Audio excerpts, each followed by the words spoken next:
जमलेल्या माझ्या तमाम मराठी बांधवांनो, भगिनींनो आणि मातांनो, सर्वप्रथम मी आपणा सर्वांना गुढीपाडव्याच्या मराठी नववर्षाच्या मी मनपूर्वक शुभेच्छा देतो।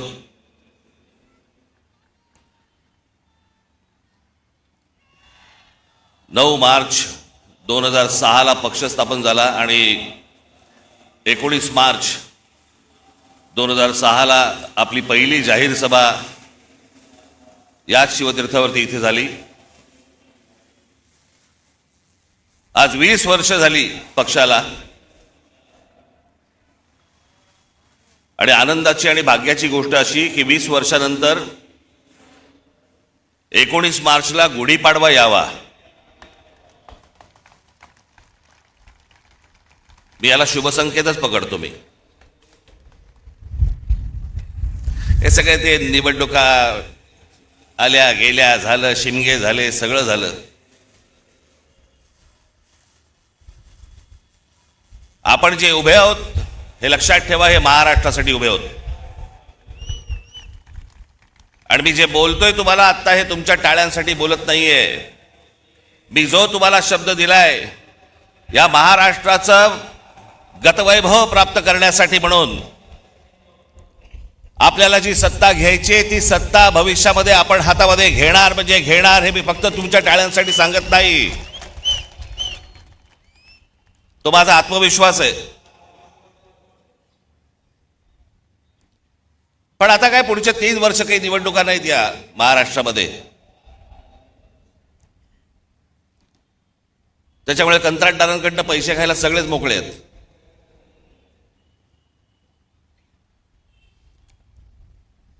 आज देशातही एक धाकधूक सुरू आहे, भीषण परिस्थिती आहे, गॅस मिळत नाहीयेत। नेहमी नॉर्मलला असणारे लोक सध्या गॅसवर आहेत।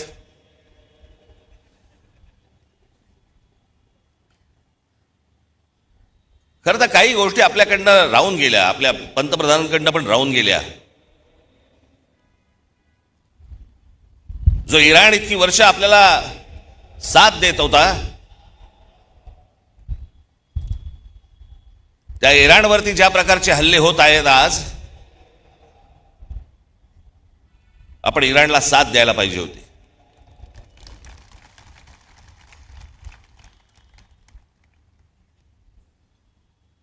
या देशामध्ये येणारं सगळं बरचसं तेल हे इराणमध्ये येतं, ते आपल्याला रुपयामध्ये देतात, देत आले, पुढचं मला माहित नाही। पण खामेनी गेल्यानंतर देखील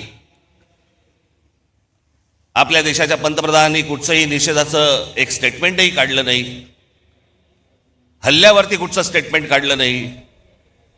जो देश आजपर्यंत जम्मू काश्मीरच्या प्रश्नावरती देखील आपल्याला पाठिंबा देत आला, भारताला पाठिंबा देत आला, त्यांच्या मागे आपण आज अडचणीच्या काळामध्ये उभे राहिलो नाही, याचा त्रास निश्चित भविष्यात होणार आपल्याला।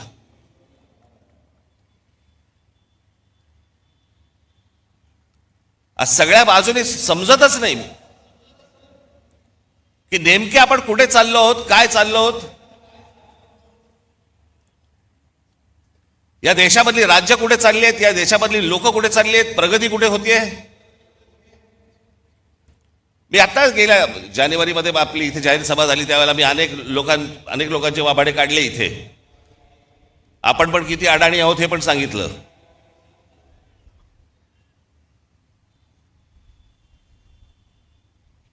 हे जे मी तुम्हाला सांगतो हे लक्षात ठेवत जा, हे विसरत जाऊ नका।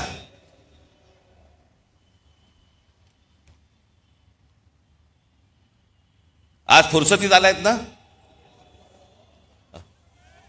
फुरसतीत जात ना जरा।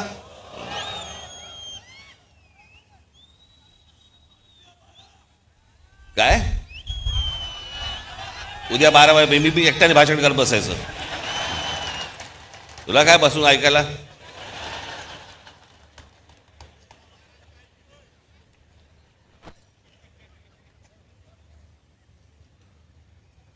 मी ज्या वेळेला राजकारणामध्ये आलो त्यावेळेला माझं पहिलं जेव्हा भाषण झालं आणि त्या पहिल्या भाषणानंतर मला जेव्हा माननीय बाळासाहेबांनी बोलवलं, एक एक वाक्य सांगितली होती त्यावेळेला, काही काही जसं स्क्रू फिट व्हावा ना तशी आतमध्ये गेली ती वाक्य. त्यावेळेला त्यांनी मला सांगितलं होतं की भाषण जेव्हा करशील तेव्हा एक गोष्ट लक्षात ठेव, काय बोललो याला महत्व नाही, आज तू येऊन त्यांना काय दिलंस याला महत्व आहे.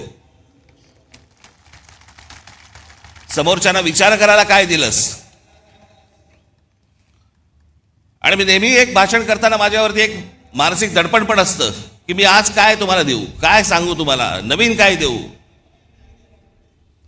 ज्याच्यातनं तुम्ही विचार करायला लागाल. हे सरकार विचार करायला लागेल.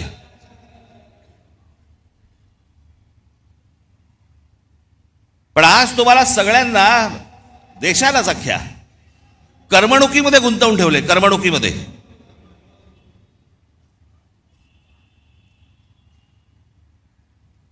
IPL चालू आहे, मग अजून कुठचे पिक्चर येत आहेत, मग ते हाऊसफुल जात आहेत, मग टेलिव्हिजनवरती. मी आज तुम्हाला सगळ्यांना एक नम्र विनंती करणार आहे, महाराष्ट्राच्या हितासाठी नम्र विनंती करणार आहे.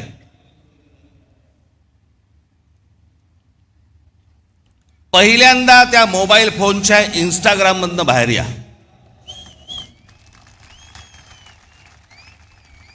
सकाळी संडास नाही, लवकर बाहेर याल.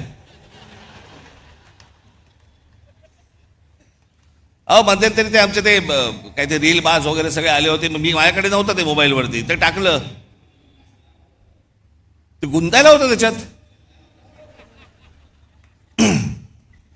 मी मागे म्हटलं होतं ना, ते डान्स बार बंद झाले ना त्याची लक्षणं आहेत ती. तिकडे ते बंद झालं, इथे मोबाईलवर सुरू झालं.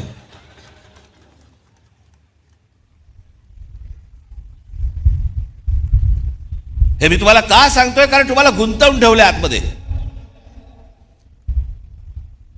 तुम्हाला ह्या सगळ्या करमणुकी आणि या सगळ्या गोष्टींमध्ये गुंतवून ठेवायचं आणि सरकारला तुम्ही प्रश्न नाही विचारायचे. सरकारला तुम्ही प्रश्नच विचारता कामा नयेत. तुम्ही इतके अडकून आतमध्ये गेले पाहिजेत की त्या गोष्टींचा विचारही तुम्ही मनामध्ये आणता कामा नये. याच्यासाठीच हे डिझाईन आहे.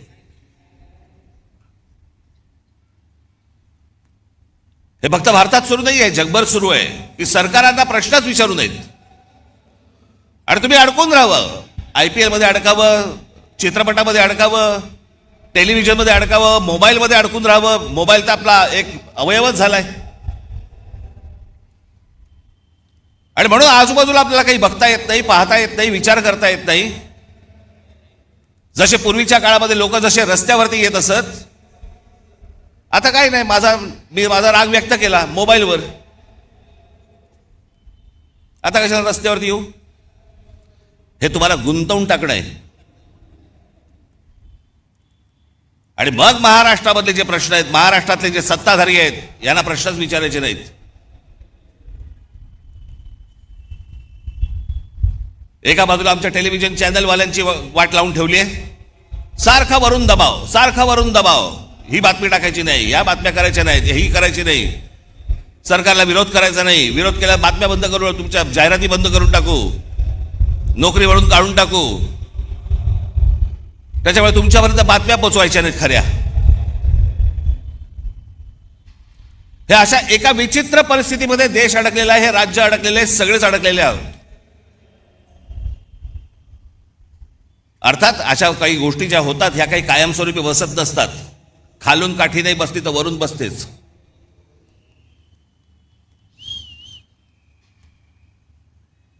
पण ह्या सतत गोष्टी मी तुम्हाला सतत का सांगतोय, ह्या डोक्यात ठेवल्या पाहिजेत तुम्ही. या करमणुकीच्या या गटारगंगा ज्या आहेत ना, या तुम्ही नका वाहत जाऊ.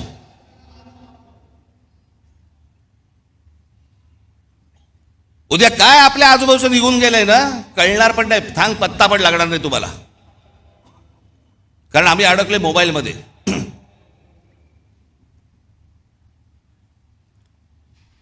आज काय महाराष्ट्राची परिस्थिती होऊन बसली आहे. आमचे मुख्यमंत्री सांगतायत विकास करतोय, विकास करतोय. $3 ट्रिलियन इकॉनॉमी करायची महाराष्ट्राची. 11 लाख कोटीचं कर्ज आहे महाराष्ट्रावरती. 11 लाख कोटी. पृथ्वीराज चव्हाण ज्यावेळेला मुख्यमंत्री होते त्यावेळेला 2 लाख कोटीचं कर्ज होतं. त्याच्यानंतर हे 2014 ते 2026 मध्ये हे सगळं कर्ज 11 लाख कोटीवरती गेलं.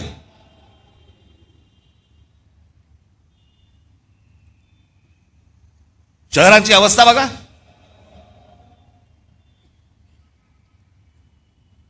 पिझ्झा मागवला तर 10 मिनिटात येतो, पण तुम्हाला 10 मिनिटात कुठे जाता येत नाही. सगळीकडे ट्रॅफिक जॅम, फुटपाथ भरलेले.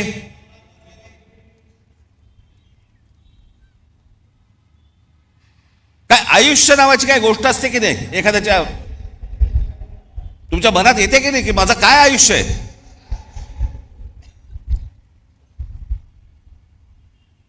आज हे ब्रिटिशांच्या काळामध्ये त्यावेळेला हे मैदान उभं राहिलं म्हणून आज हे मैदान आहे. नाही तर अशी मैदानं कुठे आहेत मला जरा सांगा. जी मैदानं उभी राहिली आहेत ते त्या त्या काळात उभी राहिलेली आहेत.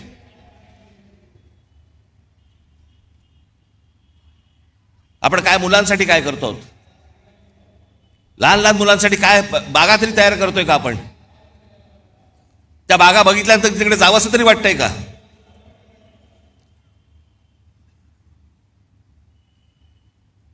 आज शहराची आज संपूर्णपणे शहर अख्खी कोलमडून पडलेली आहेत.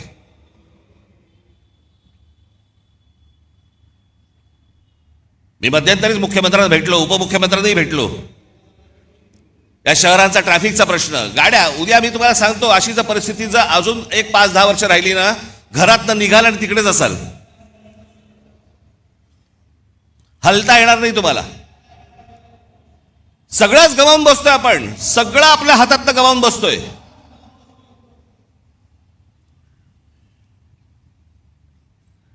आज ग्रामीण भागामधला माझा तरुण, माझ्या तरुणी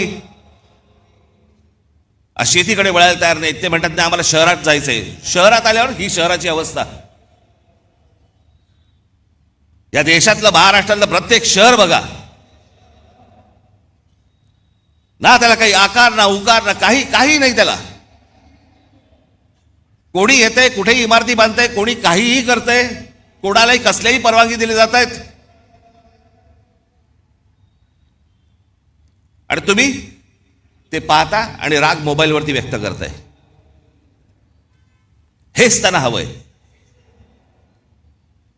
की तुम्ही रस्त्यावरती येताच कामा नयेत, तुम्ही या गोष्टींचा विचारच करता कामा नये. असेच सडा, असेच मरा.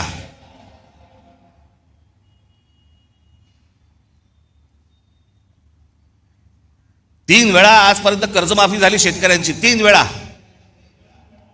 पण या देशामध्ये सर्वाधिक शेतकरी आत्महत्येचा आकडा महाराष्ट्रात आहे. दररोज आत्महत्या होत आहेत, रोज शेतकरी आत्महत्या करतायत. कोणाला काही पडलेलं नाहीये.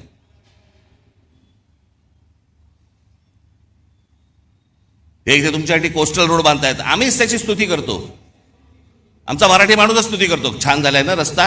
अरे तो तुझी वाट लावायला झालाय. तुला कल्पना नाही तो रस्ता कशासाठी झालाय. तो तुमच्यासाठी झालेला रस्ता नाहीये. तो बाकीच्यांना आत येण्यासाठी आणि तुम्हाला बाहेर जाण्यासाठीचा रस्ता आहे. तो आम्हाला जो अंदाज येत नाही. आमच्या दरवाज्यावरती जोपर्यंत टकटक होत नाही तोपर्यंत आम्हाला समजतच नाही. आज सगळ्या शहरांमधल्या सगळ्या जमिनी चालल्या आहेत. हे अडाणी सारखे उद्योगपती सगळे घेत बसले आहेत. सरकार न बघता सह्या करतंय. हा सगळा पाडा मी मागच्या वेळेला वाचला होता. त्याच्यात आपण महाराष्ट्र म्हणून आपलं महाराष्ट्राचं स्वतःचं अस्तित्व गमावून बसतोय. आपली महाराष्ट्राची ओळख गमावून बसतोय. आपली भाषा गमावून बसतोय.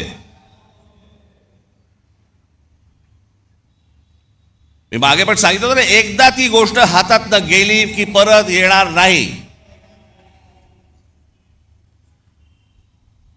भाषा संपली म्हणून अनेक देश संपलेले आहेत या जगामध्ये. तुम्हाला जग ज्याला म्हणतं की तुम्ही कोण आहात, मराठी माणूस आहात. मराठी माणूस आहात म्हणजे कोण आहात? मराठी भाषा बोलणारे आहात म्हणून तुम्ही मराठी माणूस आहात.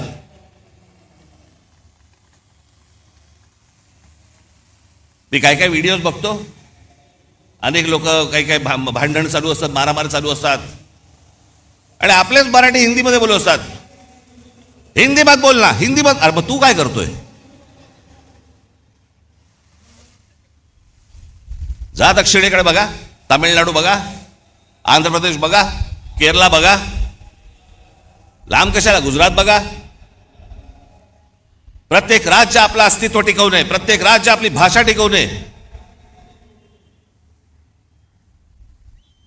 आमच्याकडचे आमदार खासदार काही नाही, दुसरं काही नाही, कंत्राटदार, पैसे, रोज एवढंच सुरू आहे फक्त.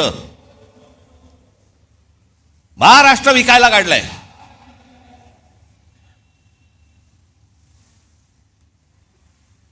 आज मुख्यमंत्र्यांकडे गृह खातं आहे.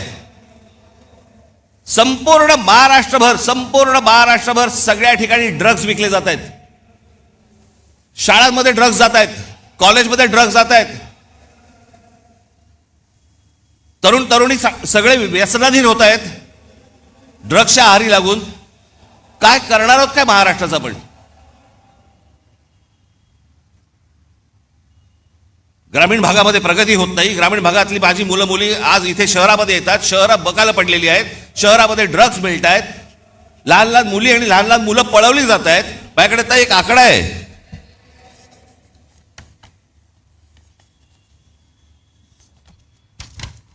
नोव्हेंबर डिसेंबर या महिन्यातल्या 36 दिवसांमध्ये, गेल्या आता नोव्हेंबर डिसेंबरच्या या 36 दिवसांमध्ये केवळ मुंबईमध्ये 82 मुलं बेपत्ता झाली.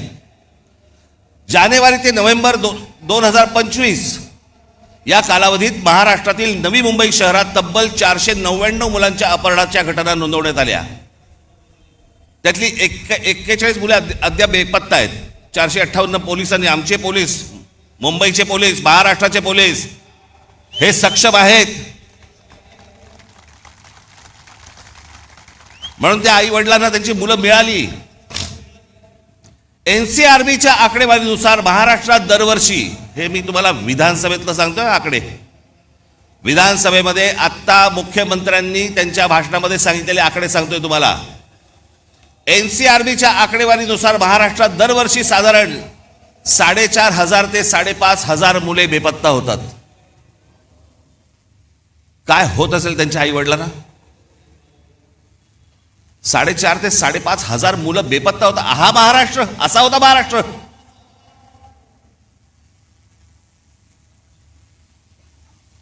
दोन 2022 मध्ये 5,398 आणि 2023 मध्ये 4,619 प्रकरणे नोंदवली गेली. या प्रकरणांमध्ये मुलींचे प्रमाण अधिक दिसते. मुंबई हे सर्वाधिक प्रभावित शहर असून येथे दरवर्षी सुमारे 2,000 पेक्षा जास्त मुले बेपत्ता होतात. मुख्यमंत्री देवेंद्र फडणवीस यांनी फेब्रुवारी महिन्यात विधानसभेत दिलेल्या आकडेवारीनुसार. हे कोणती शहर म्हणायची हो, कोणतं राज्य म्हणायचं?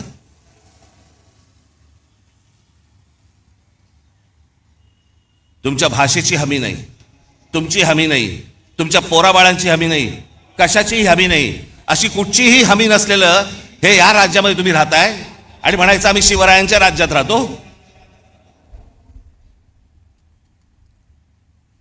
हवे होते असते, विधानसभेत जाऊन कापून काढले असते.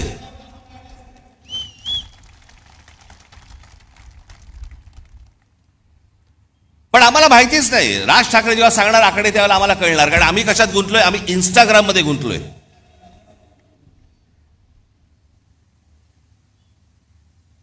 आम्हाला कशाची पडलीच नाही. आम्ही आमची संपूर्णपणे ओळख विसरून गेलेलो आहोत.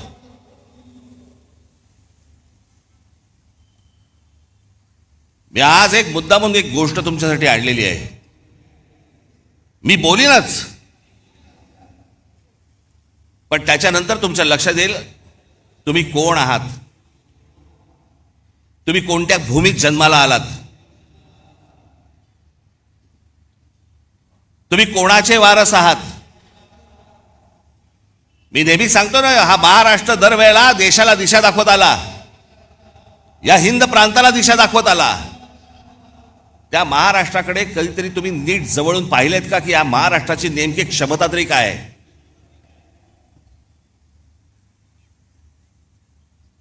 हजारो माणसं आहेत. मी थोडक्यात काही माणसं तुमच्या समोर आणलीत. फक्त महाराष्ट्राची तुम्ही फक्त परंपरा, महाराष्ट्राचा फक्त इतिहास फक्त तुम्ही फक्त बघून घ्या. मी फक्त तुमच्यासमोर नावं वाचणार आहे. ही नावं माझं भाषण संपल्यानंतर तुम्ही कदाचित त्या युट्यूबवर जा. मुद्दामून सांगतो, युट्यूब बघा, कारण त्याच्यावरती चांगली माहिती असते, त्याच्यावरती चांगल्या डॉक्युमेंटरीज असतात, जगाची माहिती मिळते. इंस्टाग्राम नको. मी तुम्हाला आता फक्त काही माणसं तुम्हाला समोर वाचून दाखवणार आहेत जे आपण विसरलेलो आहोत. आपल्या महाराष्ट्राची ताकद आपण विसरलेलो आहोत. हा महाराष्ट्र असा का? या महाराष्ट्रामध्ये, या बाहेरच्या प्रांतांमधून लोक इथे का येतात? या महाराष्ट्रामध्ये ही महाराष्ट्राची भूमी ही कोणी मशागत केली? हा सुसंस्कृत महाराष्ट्र घडला कसा? मला असं वाटतं ही फक्त नावं तुमच्यासमोर मी पटापटा पटापटा वाचतो, तुमच्या अंदाज लक्षात येईल की आपण कोण आहोत ते. पहिली संत परंपरा दिसतंय का तुम्हाला? संत ज्ञानेश्वर, संत तुकाराम, समर्थ रामदास, संत जनाबाई, संत नामदेव, संत एकनाथ. इतिहास आमच्या जिजाऊ साहेब, या देशामधली पहिली बंडखोर स्त्री, पहिली बंडखोर स्त्री, ज्या स्त्रीने, ज्या आईने स्वतःच्या वडिलांना विचारलं होतं की दुसऱ्यांकडे कशाला चाकरी करता. स्वतःच्या नवऱ्याला विचारलं, स्वतःचं राज्य निर्माण करा, दुसऱ्याकडे कशाला जाता. आणि मग एक सूर्य जन्माला दिला. आणि स्वराज्य काय असतं हे त्या मातेने त्या पुत्राकडनं घडवून घेतलं. ती बंडखोर स्त्री या महाराष्ट्रात जन्माला आली. छत्रपती शिवाजी महाराज. दुसऱ्यांचं नाही, माझं स्वतःचं राज्य पाहिजे, तो स्वराज्य हा शब्द त्यांनी दिला.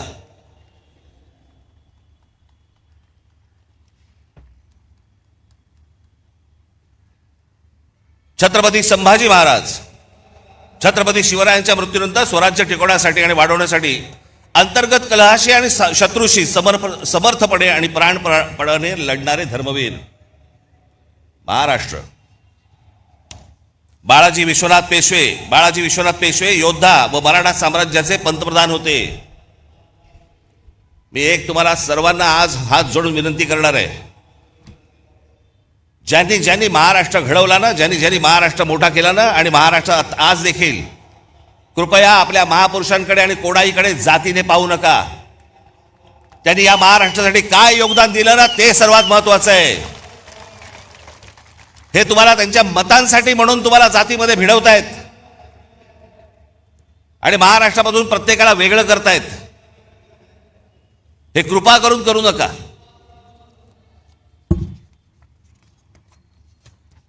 पहिले बाजीराव पेशवे छत्रपती शिवाजी महाराजांनंतर मराठी मुलखात तेवढाच आत्मविश्वास आणि स्वराज्यनिष्ठा निर्माण करणारे आणि मराठी साम्राज्याचा विस्तार करणारे. अहिल्याबाई होळकर मराठा साम्राज्य, शिंदे होळकर नागपूरचे भोसले साम्राज्य, मराठा साम्राज्य संपूर्ण हिंद प्रांतावरती वचक ठेवला. गायकवाड हे गुजरातमध्ये, या राज्याच्या जडणघडणीत गायकवाड घराण्याचा मोठा वाटा.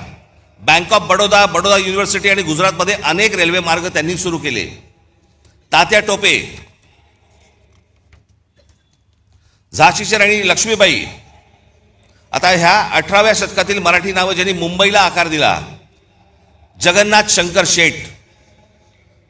तुम्हाला भाऊचा धक्का माहिती आहे ना? भाऊ लक्ष्मण अजिंक्य एक मराठी माणूस होता, कंत्राटदार होता, त्यांनी भाऊचा धक्का बांधला.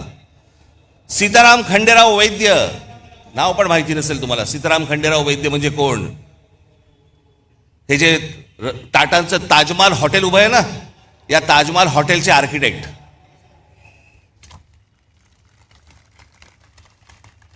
समाज सुधारणा, महात्मा ज्योतिबा फुले, सावित्रीदेवी फुले, महादेव गोविंद रानडे, गोपाळ हरी देशमुख उर्फ लोकहितवादी, लोकमान्य टिळक, गोपाळ गणेश आगरकर, गोपाळ कृष्ण गोखले. माझ्याकडे या सगळ्यांचा इतिहास आहे, परंतु मी प्रत्येकाचा इतिहास सांगत बसलो 12 वाजतील.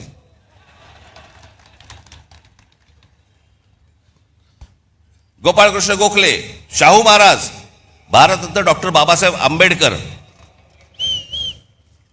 क्रांतिसिंह नाना पाटील, स्वातंत्र्यवीर विनायक दामोदर सावरकर, महर्षी विठ्ठल रामजी शिंदे, संत गाडगे बाबा, भारतरत्न महर्षी धोंडो केशव म्हणजे ज्यांनी महिलांचं शिक्षण, त्यांचे हक्क, विधवांना परत पुनर्विवाह करण्यासाठी म्हणून ज्यांनी काम केलं ते हे महर्षी धोंडो केशव कर्वे.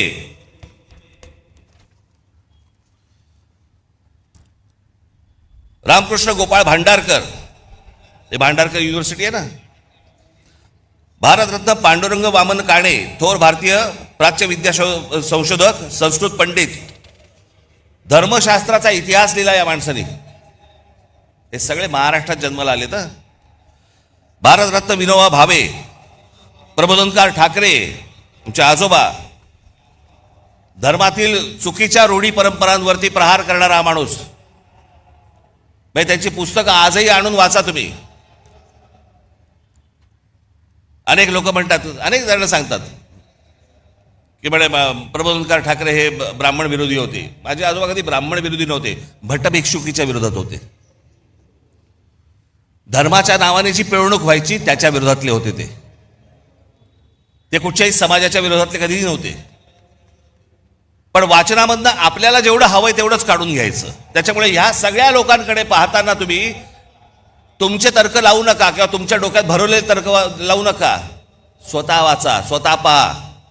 कर्मवीर भाऊराव पाटील, पंडिता रमाबाई, आनंदीबाई जोशी ज्या पहिल्या डॉक्टर झाल्या,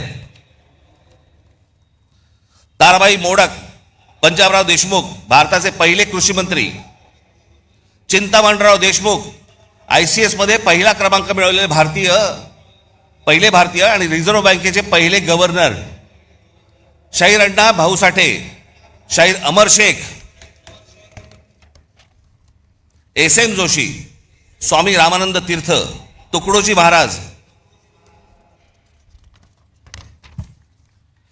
भारतरत्न नानाजी देशमुख, हमीद दलवाई, इरावती कर्वे, दुर्गाबाई भागवत, बाबा आमटे, विसपागे म्हणजे ज्यांनी रोजगार हमी योजना महाराष्ट्रामध्ये आणली आणि नंतर ती संपूर्ण देशभर गेली.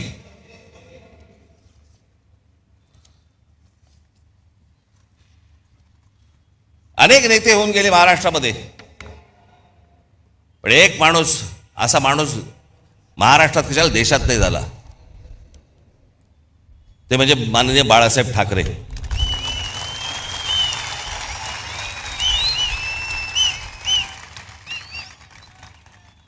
मराठी माणसाच्या मनात जी मराठी अस्मितेचा जो अंगार फुलवला हा पहिला या माणसाने. या देशातल्या हिंदूंना हिंदू म्हणून मतदान करायला लावणारा हा पहिला या देशातला माणूस. आणि जागतिक दर्जाचा व्यंगचित्रकार शरद पवार. आज अनेक गोष्टी त्यांच्या नावावरती आहेत, अनेक मतभेद असतील, पण ज्या योग्य गोष्टी आहेत त्या मला असं वाटतं योग्य असल्याच पाहिजेत. आज आपण रस्त्यावरची फळं पाहतो ना, जे कधी पाहत नव्हतं पूर्वी, आता आपल्या लक्षात पण येणार नाही की हे कधी सुरू झालं. पण आपली गाडी थांबली असताना कोणीतरी येतो, एखादा माणूस स्ट्रॉबेरी घेऊन येतो किंवा काही घेऊन. फलोत्पादन याच्यामध्ये महाराष्ट्रात सर्वात मोठी क्रांती करणारा हा माणूस.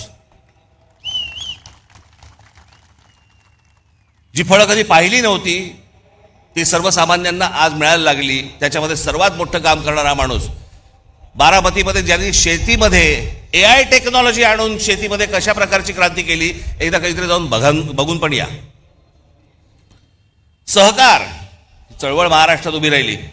धनंजयराव गाडगीळ, विठ्ठलराव विखे पाटील, तात्यासाहेब कोरे,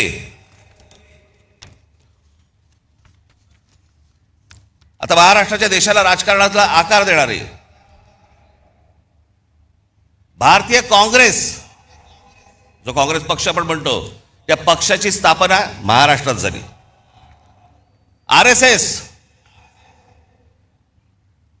या RSSचे 6 सरसंघचालक झाले. या 6 संघचालकांमध्ये 4 मराठी झाले आजपर्यंत, आणि निर्माण करणारा देखील मराठीच. हेडगेवार, श्रीपाद अमृत डांगे ज्यांनी कम्युनिस्ट चळवळ मोठी केली महाराष्ट्र, शेतकरी कामगार पक्षाची स्थापना झाली 1946 साली, स्वातंत्र्याच्या 1 वर्ष अगोदर. कळलं का? ती केली शंकरराव मोरेने आणि केशवराव झेडे आणि नाना पाटील यांनी. तुम्हाला आश्चर्य वाटेल, कांशीराम यांचे आज तुमचा तो कुठचा पक्ष,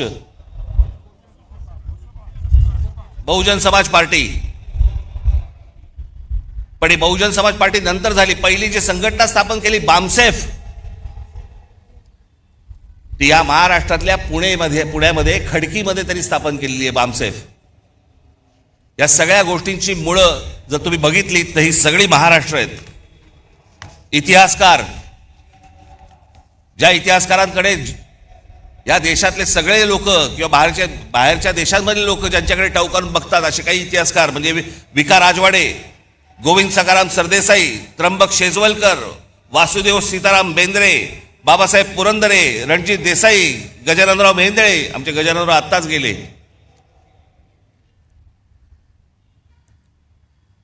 अनेकदा त्यांच्या भेटी व्हायच्या गजाननरावांच्या. काही विचारलं की ते एकच गोष्ट सांगायचे, एवढं आहे, बाकी इतिहासाच्या पानात कुठेही नाही. जेवढं खरं आहे तेवढा इतिहास ते सांगायचे. या सगळ्यांची जरा एकदा कधीतरी बघा. नुसत्याच मिरवणुका काढून, गुलाल उधळून, झेंडे उधळून काही होणार नाही आपलं. शिवाजी महाराजांचा जय जयकार, बाबासाहेब आंबेडकरांचा जय जयकार, आमच्या ज्योतिराव फुलेंचा जय जयकार. आपण काय झालंय, महाराष्ट्र प्रतिमांमध्ये अडकलाय. महाराष्ट्र ज्या दिवशी यांच्या प्रतिभेमध्ये अडकेल ना, त्या दिवशी परत आपल्याला गतवैभव प्राप्त होईल. नुसते आमच्याकडे प्रतिमा आहेत, प्रतिमांचं पूजन करतोय आम्ही. सायन्स, डॉक्टर वसंत गोवारीकर.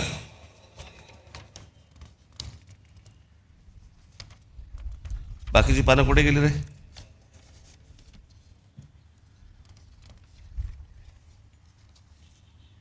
त्याचं पानं नाही आहेत, बाकीची तिकडे आहेत का?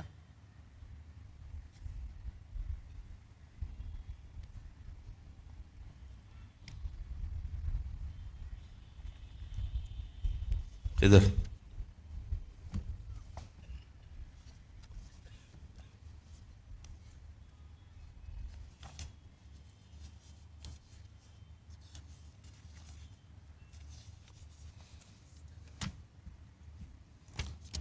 सायन्स अँड टेक्नॉलॉजी, वसंत गोवारीकर,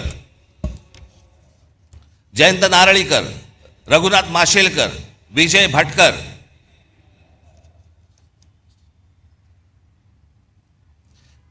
तुम्हाला कदाचित कल्पना नसेल, परंतु एक गोष्ट सांगतो. शिवकर बापूजी तळपदे नावाचे जे गृहस्थ झाले, त्यांनी राईट्स बंधू म्हणजे ज्यांनी विमान उडवली ना, त्याच्याही 8 वर्ष आधी 1895 मध्ये मुंबईच्या गिरगाव चौपाटीवरती मरुत्सका नावाचे मानवविरहित विमान यशस्वीरित्या उडवले. हे घडवणारे महाराष्ट्रात पत्रकार बाळशास्त्री जांभेकर, नारायण दीनानाथ वेलकर. तुम्ही म्हणाले कोण आहेत नारायण दीनानाथ वेलकर? तुम्ही जर ऐकाल तर तुम्हाला प्रश्न पडेल, हे आपल्यापर्यंत आलं कसं नाही अजूनपर्यंत. टाइम्स ऑफ इंडियाचे संस्थापक मालक.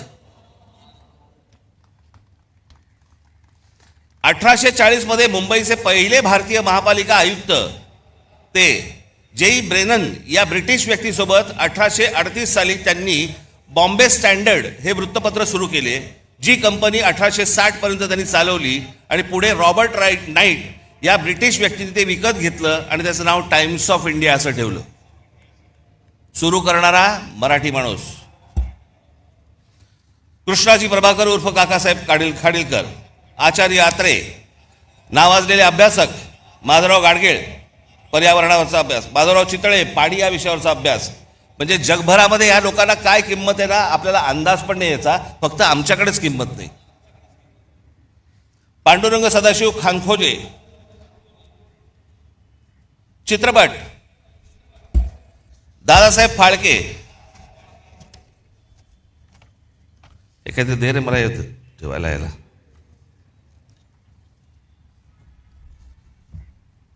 Dadasaheb Phalke, Baburao painter, V Shantaram. त्याच्यानंतर आपल्याकडच्या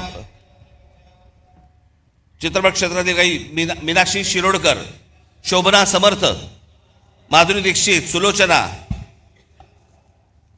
अजून एक नाव तुम्हाला सांगणार आहे ज्याच्यामध्ये तुम्हाला प्रश्न पडेल की अरे अजूनपर्यंत आम्हाला कसं माहित नाही.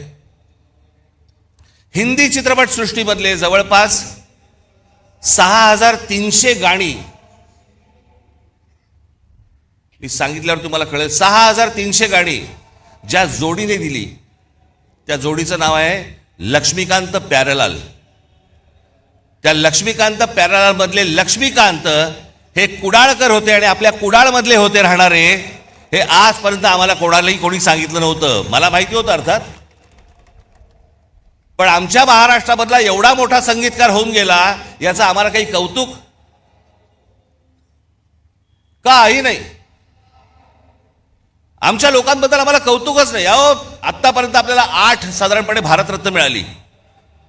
या 8 भारतरत्नांमध्ये 4 भारतरत्न ही एकट्या दापोलीमधली आहेत, पण आम्हाला काही देणं घेणंच नाही त्याच्याशी. बावा काणे, धोंडो केशव कर्वे, विनोबा भावे, आमच्या बाबासाहेबांचा जन्म इंदोरचा, पण संपूर्ण बालपण मोठेपण सगळं त्यांचं तिकडे दापोलीत गेलं. आम्हाला काही देणं घेणंच नाही या गोष्टींशी. आम्हाला आजूबाजूला पाहायचंच नाहीये. आमचा महाराष्ट्र मेला तरी चालेल. आम्हाला कंत्राटदाराकडनं पैसे मिळाले पाहिजेत.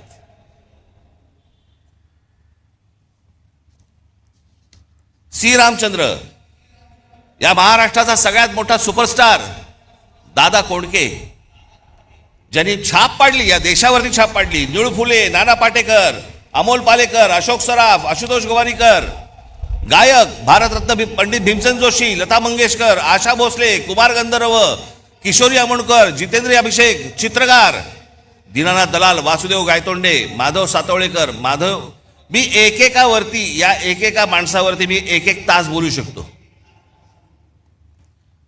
पी ए धोंड, आचरेकर, सडवेलकर, एस एम पंडित, तुमच्यापैकी बरेच जण हे त्या तामिळनाडूला आपल्या स्वामी विवेकानंदांचं जिथे पुतळा आहे ना, तिथे काही जण गेला असाल. मी गेलो होतो. पुतळा पाहिल्यानंतर मी असा उलटा मागे फिरलो. मागे वळलो तर तिथे 2 पेंटिंग्स होती. एक परमहंसांचं होतं आणि एक त्यांच्या पत्नीचं होतं. म्हणून मी जवळ जाऊन पाहिलं तर ते एस एम पंडितांचं पेंटिंग होतं. दोन्ही पेंटिंग एस एम पंडितांची होती. या इथे बाजूच्या गल्लीत राहायची. इथे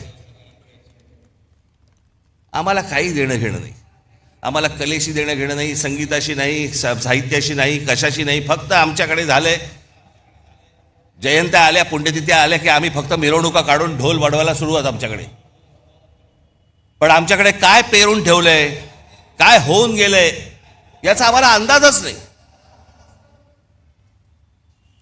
शिल्पकार सदाशिव साठे म्हणजे गेटवे ऑफ इंडियाचा जो पुतळा आहे तो शिल्पकार साठेंनी उभा केला आहे.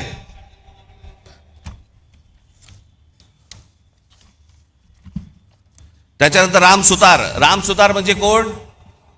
ज्यांनी एक मोठा पुतळा बांधला.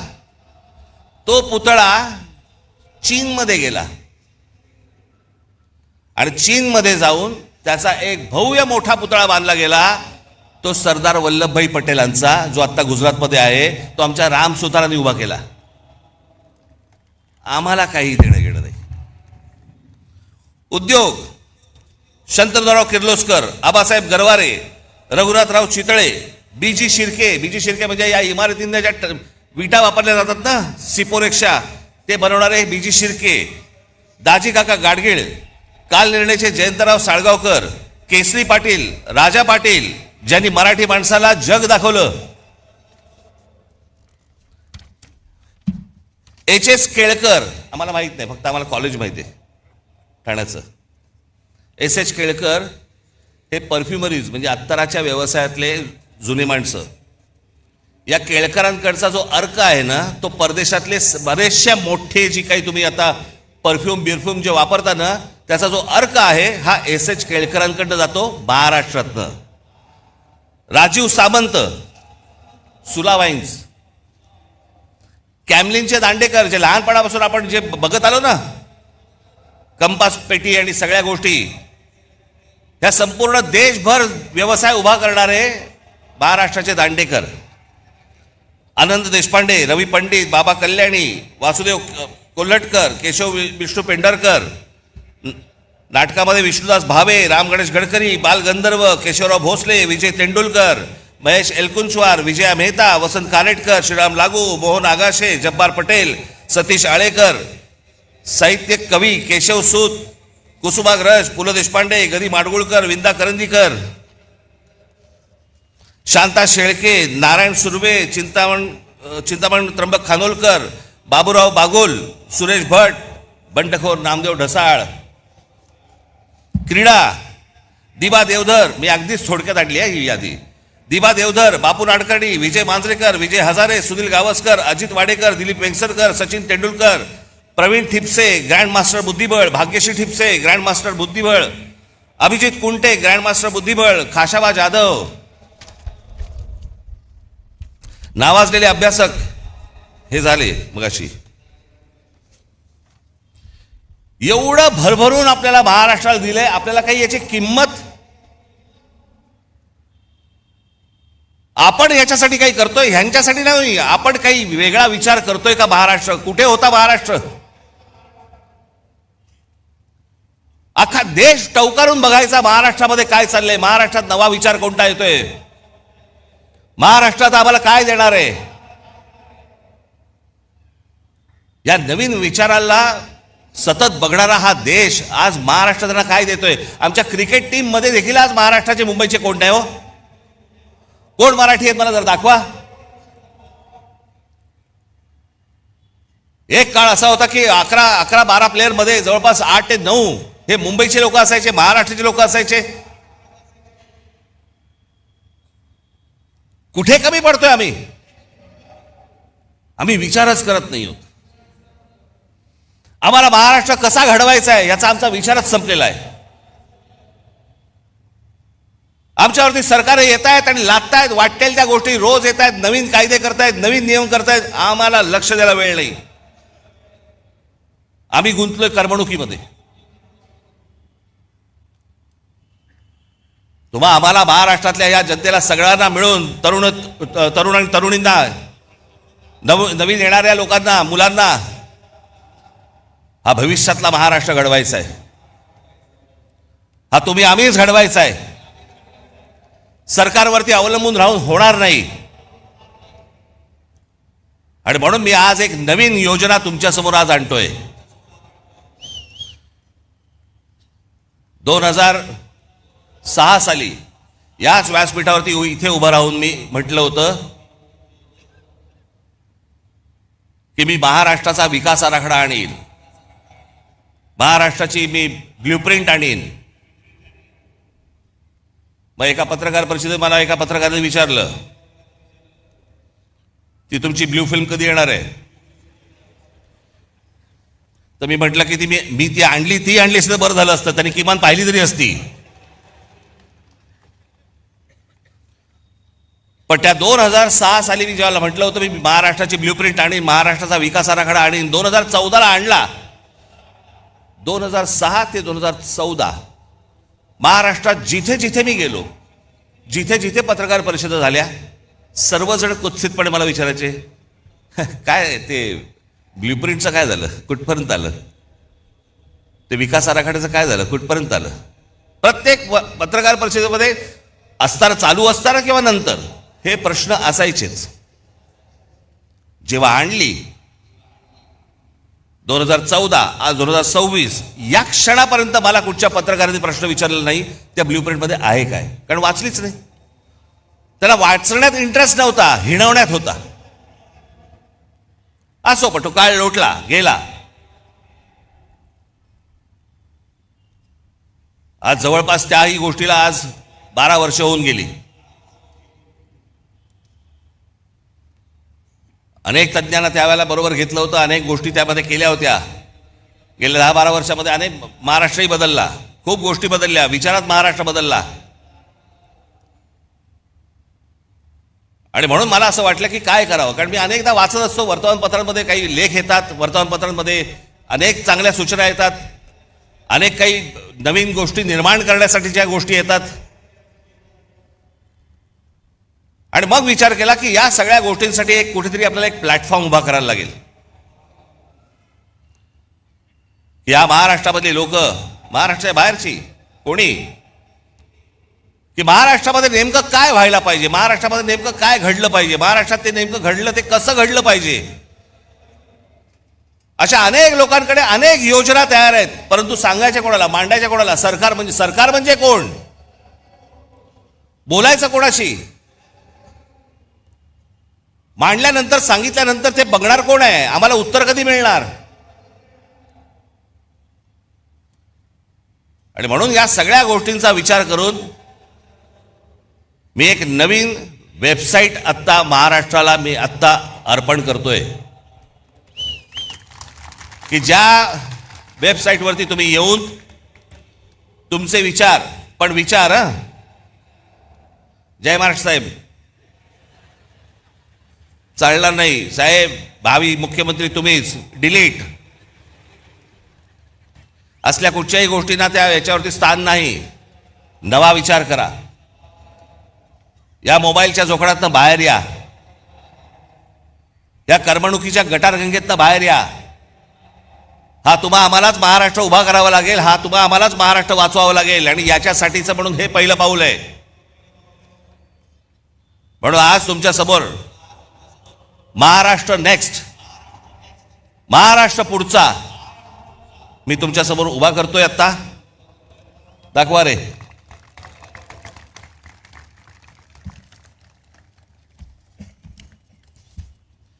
याच्यामध्ये हे सुरू झाल्यावरती तुम्हाला ऑप्शन्स आहेत, मराठी आणि इंग्रजी. त्याच्यामध्ये तुम्ही मराठीमध्ये गेलात की त्याच्या बाजूला एक ऑडिओ फिल्म आहे, ही वेबसाईट कशी वापरायची. त्याच्यामध्ये आपल्या कल्पना नोंदवण्यासाठी म्हणून मी काही खाली विषय दिलेले आहेत. 27 विषय आहेत. ते 27 विषय फक्त मी तुम्हाला वाचून दाखवतो, ज्याच्यामध्ये ज्या ज्या आपल्या स्वतःच्या कल्पना असतील, ज्या काही नवीन आपल्याला निर्माण करायचं असेल, ते तुम्ही मांडू शकता. आपण म्हणजे आम्ही तुमच्यामधले आणि सरकारमधले फक्त वाहक असू. आणि सरकारकडनं ही गोष्ट कशी करून घ्यायची, जर ती योग्य असेल, कारण हे पहिलं जाणार हे तज्ज्ञांकडे, त्या तज्ज्ञांच्या कमिटीकडनं ज्यावेळेला ते मंजूर होणार, त्याच्यानंतर हे सरकारकडे जाणार.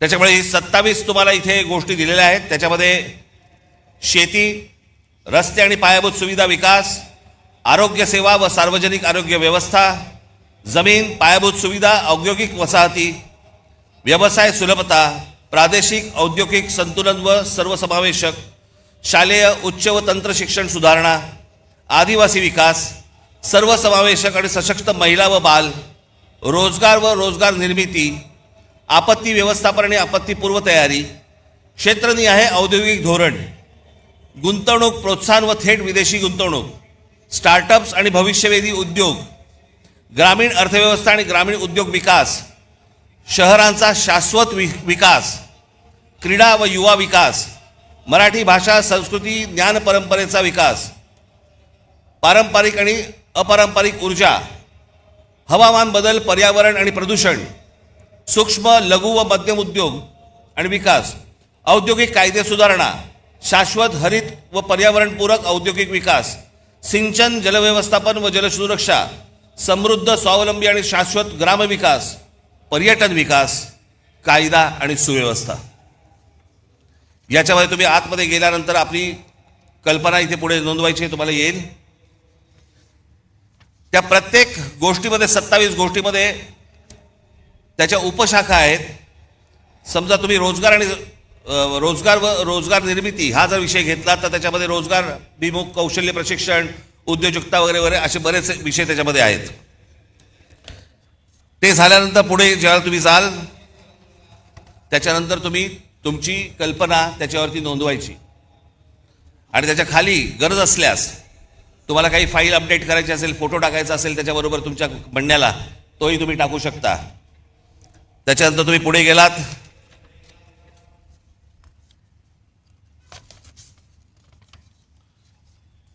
ती फाईल तुम्ही सबमिट केलीत की त्याच्यानंतर तुम्हाला मोबाईल नंबर येईल तुमचा, तो टाकायचा आहे. मोबाईल नंबर आल्यानंतर तुम्हाला एक OTP येईल तुमच्या मोबाईलवरती, तो भरायचा आहे. तो भरला की तुमचं संपूर्ण नाव, पत्ता आणि सर्व माहिती याच्यावरती द्यायची आहे. एक तुम्हाला सांगतो सर्वांना, आज तुम्ही इथे आहात, जे ऐकत आहात ते ऐकत आहात, टेलिव्हिजनवरती जे ऐकत असतील बघत असतील त्यांनाही माझं सांगणं आहे, तुम्ही सांगेपर्यंत तुमचं नाव आणि पत्ता आणि मोबाईल नंबर हा सरकारला दिला जाणार नाही. उद्या तुमची कल्पना जर समजा आवडली आणि त्याची जर समजा अंमलबजावणी करायची ठरली आणि त्यांनी विचारलं हा माणूस कोण आहे, तुम्हाला विचारलं जाईल की तुमचं नाव आणि नंबर द्यायचा आहे का. त्याच्यामुळे ती गोष्ट गुपित राहील, पुढे जाणार नाही. त्याच्यानंतर ढकला. आज महाराष्ट्रामध्ये सगळ्याच गोष्टींची कमतरता आहे. कोणाला काही कळत नाही. जो येतोय, कोणतरी येतो, नवा काहीतरी सांगतो, त्याच्याबरोबर कंत्राटदाराला कामं दिली जातात. आपलं ऑइल बाहेरून येतं, आपला गॅस बाहेरून येतो, आपल्याकडे अनेक गोष्टी बाहेरून येतात. मग आपल्याकडे एक काहीतरी टुणटुणं वाजवलं जातं. ते टुणटुणं आहे चांगलं, पण वापरात येऊ शकत नाही, आणि ते म्हणजे स्वदेशीचं. काय करायचं त्या स्वदेशीचं मला जरा सांगा. हा देश ज्याच्यावरती चालतो ते ऑइल पण तुमचं बाहेरून येतंय, तर काय करायचं. मग यासाठी म्हणून ही शहरं उभी करताना, जसं आज दुबई आहे, अबुधाबी आहे, अनेक देश आहेत की ज्यांनी बाहेरचे मेंदू आणले. आज संपूर्ण दुबई जी उभी आहे हे कोण करते? अरब करतायत, अमेरिकन लोक आहेत, ब्रिटिश लोक आहेत, फ्रेंच लोक आहेत, अनेक लोक आहेत. जगभरातल्या लोकांचे मेंदू आणले आणि त्यांनी त्यांचं एक देश, शहर उभं केलं. आमची शहरं कार्य उभी करतायत. आमच्या शहरांना उभं करण्यासाठी, आमच्याकडे चांगलं व्यवस्थापन होण्यासाठी, आमच्या भविष्यातल्या पिढ्यांना चांगलं आयुष्य जगण्यासाठी म्हणून आम्ही का नाही बाहेरून मेंदू आणत आहोत? कसली लाज वाटते.